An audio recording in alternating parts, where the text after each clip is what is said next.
حضرت آدم علیہ السلام اس دھرتی کے پہلے فرد ہیں جن کو رب نے زمین پہ بھیجا تھا.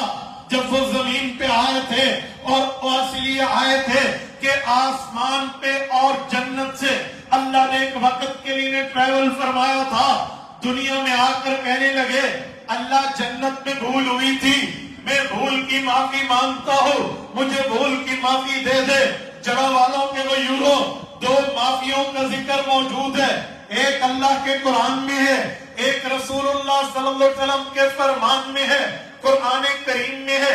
حضرت آدم نے مانگا ربنا ظلمنا انفسنا وان لم تغفر لنا وترحمنا لنکونن من الخاسرین. مولا معافی دے دے, بھول ہو گئی, میری بھی معافی, میری وائف, میری بیوی اماں حوا کی بھی معافی, اس بھول کی معافی دے دے ورنہ ہم نقصان اٹھانے والوں میں سے ہوں گے. یہ اللہ کا قرآن کہتا ہے. حضور کا فرمان اس آیت کی تفصیل بتاتا ہے, حضور پاک کی حدیث اس آیت کی تشریح بتاتی ہے, حضور پاک کی زبان مصطفیٰ کے قرآن کی تفسیر دیتی ہے. حضور پاک نے فرمایا, امام حاکم نے مستدرک میں لکھا, امیر المؤمنین عمر بن خطاب رضی اللہ عنہ راوی ہیں, ارشاد فرماتے ہیں حضور پاک نے صحابہ کو بٹھایا, انہیں واعظ سنایا, بیان سنایا, تقریر سنائی, نصیحتیں کی اور وہاں فرمانے لگے میرے صحابہ تمہیں پتہ ہے آپ کے اور ہمارے ابا حضرت آدم کی بھول کی معافی کیسے قبول ہوئی تھی. ہم نے عرض کیا اللہ کے رسول آپ کو پتا ہے, آپ کے اللہ کو پتا ہے, آپ بتا دیں. حضور پاک علیہ السلام نے فرمایا حضرت آدم دعائیں مانگتے رہے, آسمان سے جواب نہیں آ رہا تھا. ایک دن دعا مانگی, تذکرہ مصطفیٰ کا کیا, رب نے جواب دیا. حضرت عمر پوچھتے یا رسول اللہ تفصیل دیجیے آپ کا تذکرہ کیسے کیا. حضور پاک نے فرمایا حضرت آدم نے دعا میں یوں کہا اللہم انی اسألک بحق محمد ان تغفر لی. اللہ محمد کریم علیہ التحیت و تسلیم کے واسطے اور وسیلے سے بھول کی معافی دے دے. فرمایا یہی دعا کرنی تھی, حضرت آدم کا یہی لفظ بولنا تھا, حضرت آدم کا یہی الفاظ زبان پہ لانے تھے. حضرت آدم کے آج تک جواب نہیں تھا, فوراً جواب آیا. رب نے پوچھا کئی عرفت محمد ولم اخلقہ, اے آدم حضور پاک کو کیسے جانتے ہو, ابھی تو ہم نے انہیں دنیا میں نہیں بھیجا. حضرت آدم کو جواب ملا, تعلق مضبوط ہوا, مزید اپنی اللہ کے ساتھ آوازاری مضبوط ہوئی, امید مزید قوی ہوئی. عرض کرنے لگے اللہ میں تو اب سے نہیں جانتا, بہت پہلے سے جانتا ہوں, اب سے نہیں جانتا, بہت پہلے سے. کب پہلے سے اللہ کو پتا ہے, پھر بھی پوچھتے ہیں کب پہلے سے. حضرت آدم عرض کرنے لگے لما خلقتنی بیدک, اللہ ابھی جنت میں نہیں آیا تھا, ابھی زمین پہ نہیں آیا تھا, ابھی ہوا کا وجود نہیں تھا, جب میری پیدائش ہو رہی تھی میں تب سے جانتا تھا. آدم کیسے جانتے تھے؟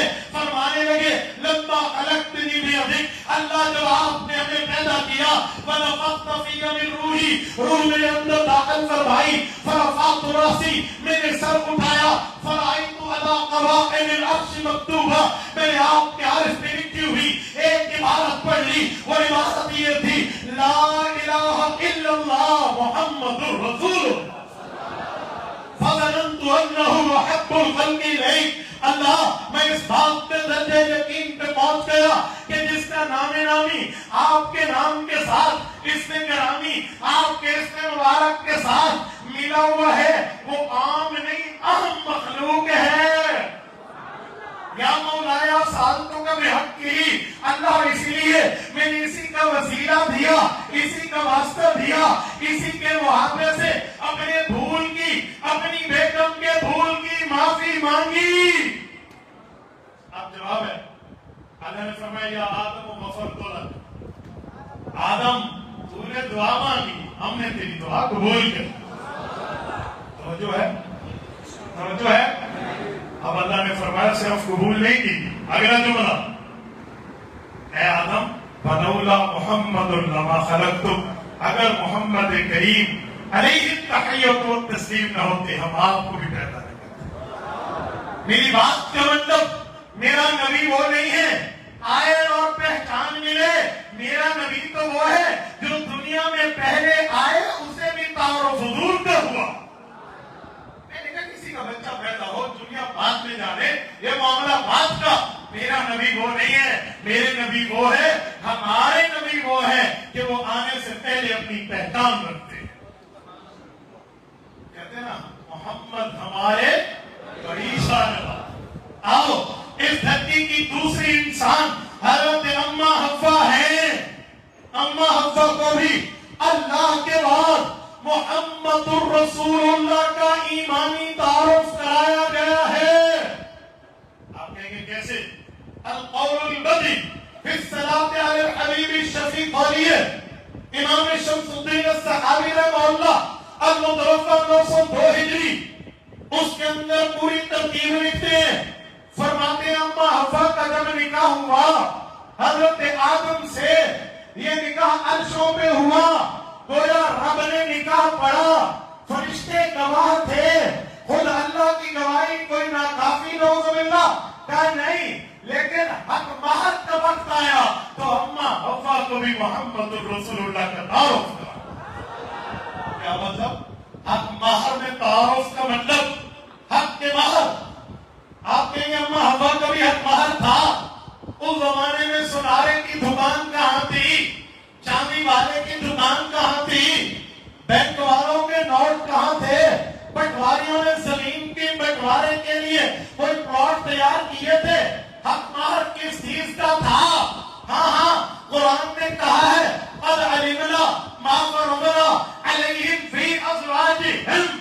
2212 سورۃ الاعراف سورۃ نمبر 33 رب کا حکم کہ حق مہر لازم ہے. اب آدم علیہ السلام کے دور میں کیا حق مہر آدم علیہ السلام نے دیا؟ امام صحابی نے حوالہ دیا ہے. فرمایا امہرا آدم علیہ السلام حوا علیہ السلام 10 صلوات علی نبینا علیہ السلام. حق مہر کی باری آئی. رب نے فرمایا اے آدم آپ اور آپ کی بیوی 10 مرتبہ محمد الرسول اللہ پر درود پڑھ لو تمہارا حق مہر مکمل ہو جائے. میں نے کہا اس دھرتی کے دوسری انسان اماں حوا ہے. انہیں بھی تعارف آنے کے بعد اللہ کے بعد محمد الرسول اللہ کا ہوا. میرا نبی تو وہ پہچان رکھتا ہے. ہمارے نبی کا وہ مقام ہے. ہمارے نبی کا وہ مرتبہ ہے. ہمارے نبی کا وہ درجہ وہ حیثیت وہ ویلیو اور وہ رتبہ ہے. ایسا رتبہ تو اس دھرتی پہ کسی کے لیے بنا نہیں ہے. بنا ہے تو سر مصطفیٰ اس قابل ہے کہ وہ تاج حضور کے سر پہ سجے. کندھے مصطفیٰ کے قابل ہے کہ وہ تمغے حضور کے کندھوں پہ سجے. میرے دوستو حضرت آدم اور اماں حوا کے بعد آئیے تو میرے نبی کا تعارف اس سے بھی آگے ہے. کئی دلائل ہیں. میں انہیں اسکپ کرتے ہوئے سیرت رحمت للعالمین پر حدیث پاک کا آپ کی خدمت میں رکھنے لگا ہوں جو میں نے خطبے میں پڑھی ہے. وہ آیت پیش کرنے لگا ہو جو میں نے خطبے میں پڑھی ہے. رب کریم نے فرمایا یہ سورۃ انبیاء کی آیت نمبر 107 ہے. فما ارسلناک الا رحمۃ للعالمین. رسالت مآب اس دھرتی کے تمام اعلیٰ عالم کے لیے رحمت بنا کے بھیجے گئے ہیں. یہ رحمت حضور کی پیدائشی بعثت قبل پیدائش ہے. آپ کہیں گے کیسے؟ امام حاکم مستدرک میں روایت لائے ہیں حضور پاک صلی اللہ علیہ وسلم جب پیدا ہوئے حضور کے سر پہ والد کا سایہ نہیں تھا. اس لیے قرآن کہتا ہے الم یجدک یتیما فآویٰ.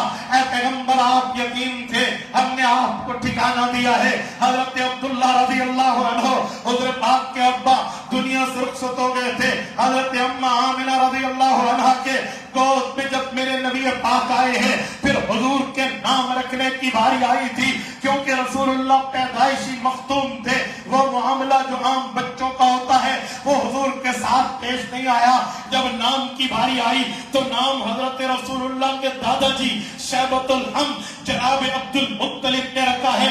امام حاکم کہتے ہیں لما ولد النبی صلی اللہ علیہ وسلم، جب حضور پیدا ہوئے، سماہ عبد المطلب محمد، حضرت عبد المطلب نے نام رکھا محمد صلی اللہ علیہ وسلم. سوال اٹھا، اے ابو الحارث، اے عبد المطلب، ما حملک علی ان تسمع محمد، آپ کس دلیل کی بنیاد پہ اس کا نام محمد رکھ رہے ہیں؟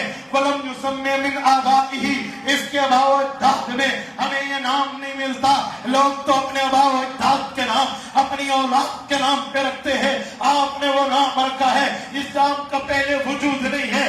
وجہ کیا ہے؟ حضرت عبد المطلب نے فرمایا، اور صرف مکہ کی دھرتی پہ یہ لفظ عبد المطلب نے نہیں کہا، جڑا والا کے غیورو، یہ لفظ اللہ نے النقش فی الحجر کر دیا ہے، پتھر پہ لکیر کر دیا ہے. عبد المطلب نے کہا محمد کا معنی ہوتا ہے تعریفوں والا، اور میں نے یہ سامنے وجہ رکھی ہے، اردت ان یحمدہ اللہ فی السماء ویحمدہ الناس فی الارض. میں چاہتا ہوں میرے بچے کی تعریف اللہ آسمان میں کرے اور مخلوق خدا زمین میں.